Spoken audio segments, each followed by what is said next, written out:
చాలా ఈజీగా పెట్టుకుని అన్నం వడియాలండి. నేను ఒక కుక్కర్ పెట్టేసుకొని ఒక 4 గ్లాసుల వరకు వాటర్ పోసేసుకున్నాను.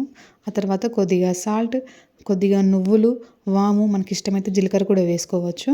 ఆ తర్వాత ఒక గ్లాస్ రేషన్ బియ్యాన్ని కూడా కడిగి ఇందులో వేసేసుకొని క్యాప్ పెట్టేసుకొని మంచిగా కుక్ అయ్యేంత వరకు అండి 4 విజిల్స్ వరకు నేను ఉడకనిచ్చాను. ఆ తర్వాత ఇలా కలిపేసుకొని ఒకసారి స్మాషర్‌తో ఇలా మెత్తగా అనుకుంటే సరిపోతుందండి. ఒక కాటన్ క్లాత్‌ని పరిచేసి చేతికి వాటర్ అద్దుకుంటూ ఇలా కొద్ది కొద్దిగా పెట్టేసుకోవాలి. నేను ఇంట్లోనే ఫ్యాన్ కింద పెట్టేశానండి. డేకి కొద్దిగా ఆరిపోతాయి. కొద్దిగా ఆరిన తర్వాత ఈ క్లాత్‌ని ఇలా వెనకాల అనేసి కొద్దిగా వాటర్ చల్లేసుకోవాలండి. మనకు ఈజీగా వెళ్తాయండి ఇలా వాటర్ చల్లేస్తే. చూడండి ఇలా తీసిన తర్వాత మళ్ళీ ఎండకి ఒక 2 రోజుల వరకు పెట్టేసేయండి, సరిపోతుంది. చాలా సింపుల్‌గా అండి. ఎవరైనా కానీ ఈజీగా చేసుకోవచ్చు.